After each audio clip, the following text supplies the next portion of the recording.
Morning, everybody. We'll start with Premier League. Morning, Miguel. Morning. So you hope you're well. Yes. Could you please start with sharing us team news, any injury updates, please? No, everybody is trained this week. Everybody's fine. So hopefully we have a full team to get selected from. Apart, obviously, from Reece, that, as you know, has been injured for a few weeks now. Lots to be pleased about with that Bournemouth performance, but what satisfied you the most? Obviously, the way we played, the way we perform, and obviously picking up the points and continued in a good run. The way you started the season is completely different to the way you started the previous one. What do you think it's mainly down to? Well, for sure the players that you have available and the players that we had available at that time, we are in a different moment. It's a year gone by. The same player that was playing a year ago, and I can put some examples, especially in our development players, and where they are today is a completely different scenario. And good momentum, good energy around the place, good confidence. Let's keep going. Fulham showed a lot of resiliency so far this season. What do you expect from them tomorrow? A really tough match. Obviously, they come from an incredible run. Last year in the Championship, they did extremely well. They haven't lost a game yet in the Premier League, and they played against three very difficult opponents. So credit to them. I think it will be a difficult game. Alexander Mitrovic, some people question how well he will do in the Premier League, but started the season really well. Is it mainly his aerial threat, the biggest defensive challenge tomorrow? Well, when he's around the box, as you could see last season, scored 43 goals in the league, and he's already scored 3 goals this season. So it tells you the efficiency that he has in these areas, and obviously is one of the main threats of Fulham. Thank you. Elise, hi. Hi, please can I ask, are there any transfer updates? Not right now. I know that Pepe is left on loan. We've not heard from you since then, so I just wonder what's your reaction to that, and if you can tell us why you think maybe it didn't work out here.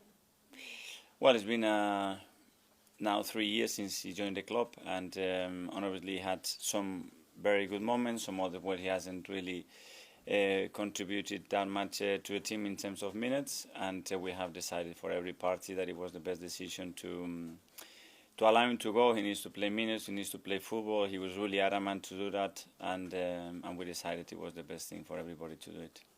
You touched on it there, what a great start to the season, but I wonder what's the mood as you look ahead to Fulham. I assume everyone in a good place and excited.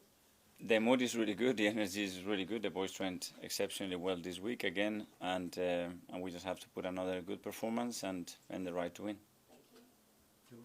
Mikel, hello. Europa League, you've got this draw. I just wondered, in terms of this competition, would it be fair to say Champions League football is a priority? So you're going to go all out to win it? I think you have to go in every competition that we are present, try to win it, to go step by step, obviously. Let's see what the draw brings today, and start to prepare the competition the best possible way as well. There was a story in the papers earlier this week about financial fair play and Arsenal being on a potential UEFA watch list. I just wondered if we could get your response to that. We are compliant and we have heard nothing, so I don't know where that is coming from. So that will have no bearing on any potential incomings in the next few weeks at all? No, I think the club has been very disciplined all the time, and with a very clear vision how we want to do things, the limitation we have, and how we have to deal with things. So in that sense, nothing changes. Okay, on to a little more positive things. 100th Premier League match for you in charge of Arsenal tomorrow. Was you aware of that stat? I just found out 2 minutes ago. Mark mentioned it to me. I didn't know, but time flies. What does it mean to you to make that milestone and 52 wins? It's not a bad record. Such a privilege, obviously, to be in this football club and reaching that number. Hopefully we can extend that for a long period and bring joy and a lot of wins. Could I just ask you about one player, Hector Bellerin? What is going to happen with him over the next 2 weeks? There are still a few players that obviously we are discussing the futures, and we'll try to find the best solution for all parties. Mikel, can I continue about the 100th Premier League game? What have you learned in your 100 Premier League games here at Arsenal? How difficult and how beautiful life is when you win or lose. Especially that, and then that looking back, obviously analyzing the journey and how many things have happened in the way, that every decision counts, that consistency is so important, and just do what you believe in, because at the end it will happen. You mentioned the word journey there, and you've used the word project quite a few times in press conferences. Have you always steadfastly been behind the journey and the project, or did you even at any point doubt that you would get to this point now where you are in such a good position? We are human beings, we doubt, especially when you lose football matches and when the environment turns around and you don't find the real way to win matches, even though sometimes you deserve to do that, trying to find other ways to adapt. And I think you have to adapt, but at the end you have to feel what you do, because it's the best way to transmit it, especially to your players and then to our supporters and everybody around the club. And this is what we have tried to do at all times. You got the Europa League draw. It's 2 games a week now, whereas last season you had game, week off, game. How are you going to make sure that the squad keep the high standards they've got now, playing those extra games? It's a completely unprecedented season, not only because we're going to be playing here a lot of weeks with 2 or 3 games in a week, but especially because we have the World Cup coming up right now. So we don't know how this is going to affect. So we have to look at the overall picture, and all the preparation and periodization has been done in regards to that.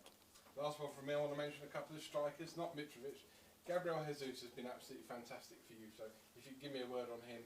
And Pierre-Emerick Aubameyang has been linked with a return to London with Chelsea. Will that bring a wry smile to your face?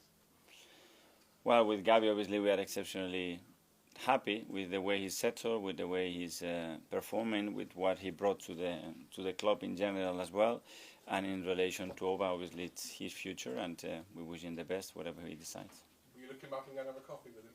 Sorry? Will you look him up and go and have a coffee with him? I normally don't do that with players. Mark? Hi, Mikel. Just back on Pepe. You weren't at the club at the time, and obviously it hasn't really worked out for him. But do you think that club record transfer fee was a bit of a weight around his neck at the end of the day? I don't know. I think Nico has tried to deal with that in the best possible way. Obviously, he's not responsible for the price that a club pays for him. He's tried everything. His attitude and the way he's just phenomenal. I think you just have to meet the person, because you have to love him for the way he is. But then in terms of, the decision that you have to make on the pitch and who do you have to select, we have made other decisions, and obviously that has had an impact in terms of the chances he had to prove his quality. It is only a loan, so it's not the end of his Arsenal career. Yeah, is it? If he has a good year, he could come back to your band. He needs his minutes. He's been craving for minutes. He's been talking to me a lot about it. I could not guarantee that right now for what he was looking for. And at some stage, if you extend that period for too long, then frustration comes in. The level of performance won't get what we want, and we decided it was the best thing to do. We mentioned the Europa League draw. You've obviously spent the most money of any club in the Premier League last summer. You've been back this summer with players like Gabriel Jesus and Zinchenko. If the club isn't in the Champions League next year, would that be seen as a bit of a failure this year, do you think? Well, I think it's a question for all the Premier League teams that are buying 6, 7, 8 players in their starting 11. So you ask that question, what is failure? We have to perform. We have to do week in, week out. We have started well, and we have to focus on the next match. That's it. James. Hi, Mikel. Just on Nico. We know that at the time that Nico was not the player the manager wanted, and it was a huge investment. Of late, when you've been spending money, it's been on players that have made a real impact, and we know you've wanted. Do you feel like the club has learned some lessons of recruitment from maybe the struggles that Nico had? I don't know. The club and whoever decides to bring players all the time, whether I'm involved or whoever was involved in the past, it's always with the best intention, because they believed at the time that it was the best player we could get in the market to have an impact for the club. But sometimes it's not that easy, and you see that everywhere, that you get a top player, you put in a different cost, and suddenly it doesn't work. It's this industry is very complicated. We try to minimize the risk as much as possible, but at the end of the day, they are not machines, they are human beings, and they need all the factors to go right to fulfill their potential. And on the Europa League draw, do you let yourself look at the pots beforehand and think what group you'd like? Some good trips or some good opponents? I think inevitably you do it, you look at it, the traveling and the weeks that those games are going to come in, what would be better or worse. At the end of the day, we have nothing to do with that. It's pure luck, and let's see what it brings today. Just on the decision to let Nico go, there's a widespread sort of expectation amongst the fan base now that decision must mean that you're going to be bringing in a replacement.